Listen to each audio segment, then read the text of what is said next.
sepia. This is Devaki at home in the studio, and she likes to work. I've been doing them for a couple years, but they're always one of the things that get left till last because I'm not super excited about making them. Antique watch movements. They all have a little antique watch movement on the inside, and then I just solder a cuff link on the back of them. Oh, yeah. And so they're all filled with gears. So those are the guts of the inside of an antique watch. Right. Right.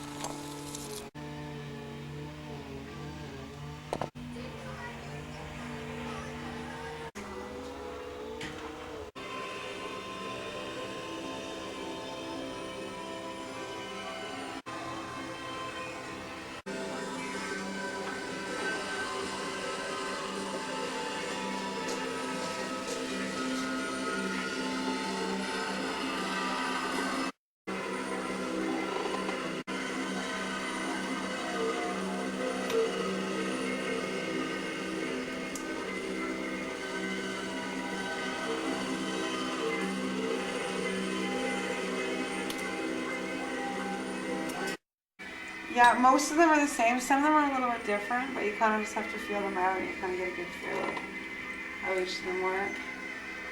My trusty pliers will guide me through. I mean, ultimately, the way that these things were made, you could probably always repair them. That's what's so neat about them. They were so well made that a lot of them were just waiting for the right piece to be found to fix them. But the reality of finding the right pieces all the time may not be that realistic. So it's really nice to kind of be able to like breathe beauty back into the life of these old things because there's not many things that are made nowadays like these things were made. And a lot of stuff now is quartz, so it's not gear operated, it's battery operated. I really don't use a lot of battery operated watches and movements for my work. I'll use them for some things like maybe the bands or the faces or the hands, but the guts of the old antique watches and pocket watches is what I really love to work with. Pocket watches are for sure like my favorite medium. You know, I love the cases and the movements and the faces of them.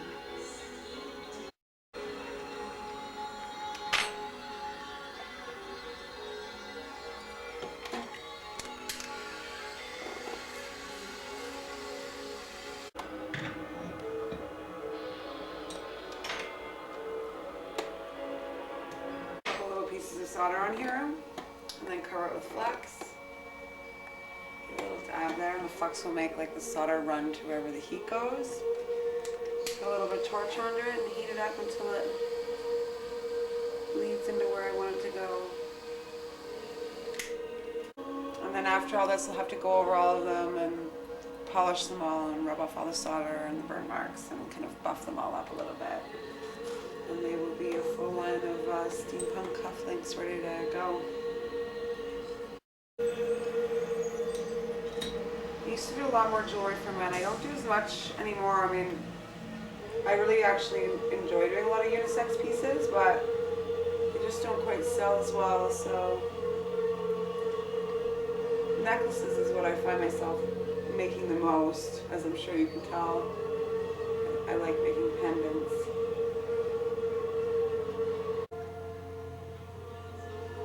Jewelry is all about getting in touch with your industrial chic side. Well, I've been making jewelry since I was 3. Wow. I guess I've always made jewelry.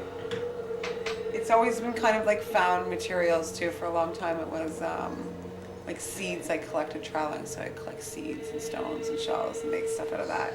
It's always been very like raw and authentic and like roots kind of, you know, jewelry that was about like finding alternative, you know, techniques to making things, kind of non-traditional and alternative techniques to be able to create kind of like original designs. And yeah, it's naturally taken a course to you know, where it is today in terms of like, now I work with all kinds of reclaimed material, from like lots of broken jewelry to the broken clock and watch parts to old costume jewelry, still with old seeds and old beads, but ultimately everything's upcycled. So any of the charms or beads or anything that you do see in raw is stuff that old jewelry I've collected and taken apart and repurposed. Yeah. My favorite, I haven't done a lot of it in previous years. This year's collection is gonna have a lot more seeds back in it again and stuff like that, which I love. I love the clock and watch parts. I find them very stark sometimes and industrial, a little bit bleak, a lot of bronze and metals. So I really am always trying to come up with ways to inject color into them, whether it be with, you know, vintage papers or colorful seeds or upcycled colorful jewelry.